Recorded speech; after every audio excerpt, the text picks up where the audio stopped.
What's going on, guys? Matt back again. This time for not a review, just a discussion. I wanted to talk a little bit about Perri Nemiroff, who works at Collider. First off, let me say I don't know her. She seems like a very nice person. Um, so I don't want this to sound like an attack on her character. I've never met her, but I just wanted to talk a little bit about the way she critiques things, if you want to call it critiquing. I have watched her ever since she joined Collider. It's probably been years now, but I've watched Collider ever since, or before she joined, and ever since then. But I've always noticed it seems like she has a problem talking about negatives. She absolutely has no problem talking about positives about TV shows or movies.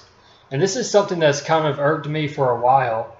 And it wasn't until I saw Collider's review of Stranger Things season 3 that I really I had to make a video about it because I got tired of watching it. She just never talks about negatives. I mean, I'm sure she has, but her positives heavily outweigh any negatives she ever has about anything she ever talks about.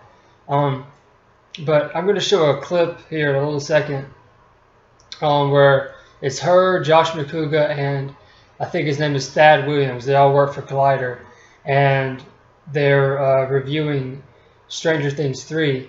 And Josh McCouga talks about some plot holes that he saw in the show.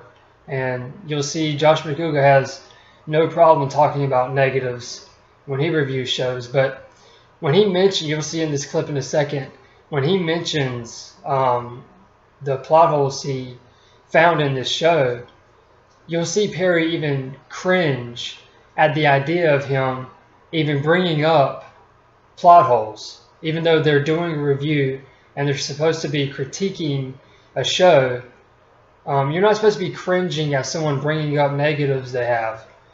Also, in the same clip, before she cringes, he brings up the idea that the Mind Flare is fast in some aspects of the show and then slow in other aspects, and that it isn't consistent. And she tries to defend this by saying that there are theories online saying that the Mind Flare likes to play with its food before it eats it or something. Just making excuses. And if you're a critic, you're not supposed to make excuses for things. You're supposed to just tell your negatives and positives. If something doesn't make sense, you're supposed to say it. Now look, I think Perri is very good at what she does. I think, she knows all of her information. She seems to always be prepared. She's very good in front of the camera, and I think she's good at leading the table on Movie Talk. I think she's very good in front of a camera, and I think she's very professional.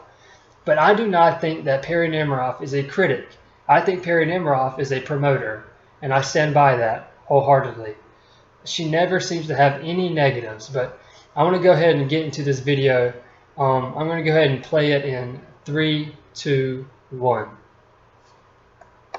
So the Mind Flare can't jump, it can only crawl. And so when they're in the station wagon, it can only go the speed at which it goes. Now, that confused me because the speed was never very consistent.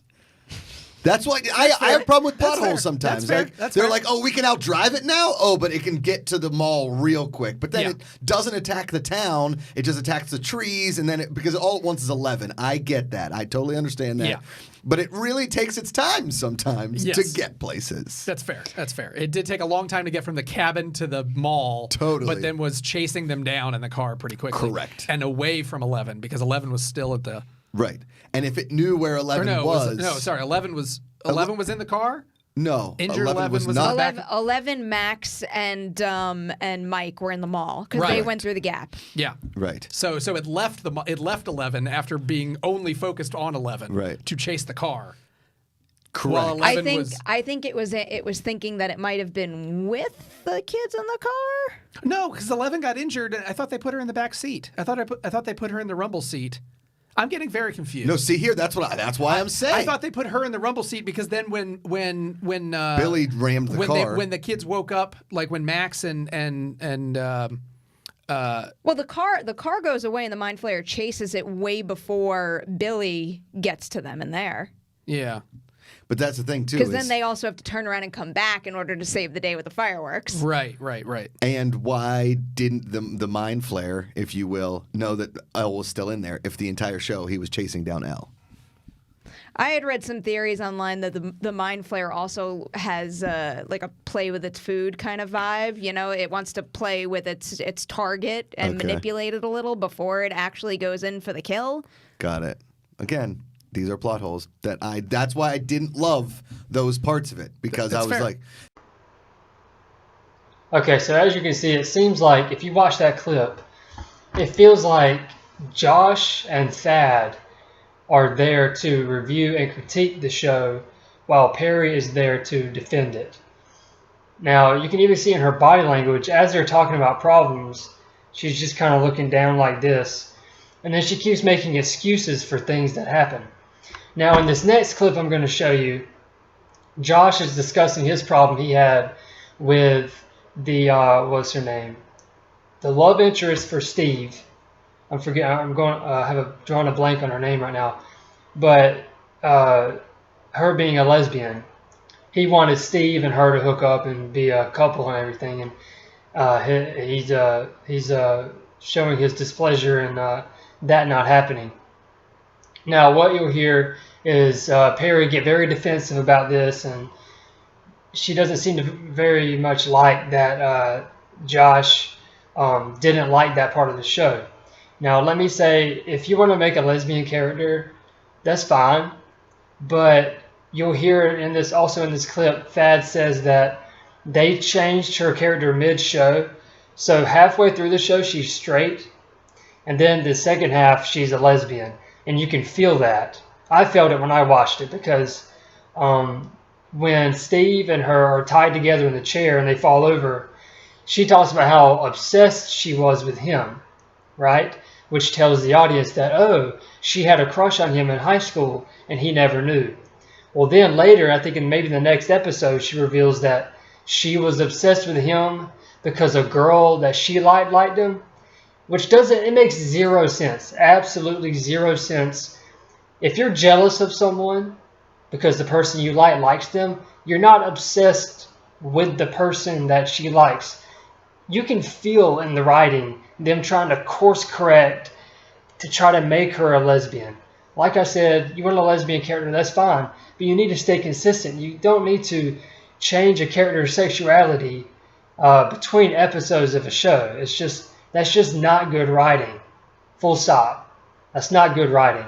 But what you'll see here is Perri say that it was done very well. Okay, I have to completely disagree. If I'm watching the show and I feel that the writing changed her from a straight character to a lesbian, then it is not done well. Okay, so I'm going to go ahead and insert this clip about the lesbian character.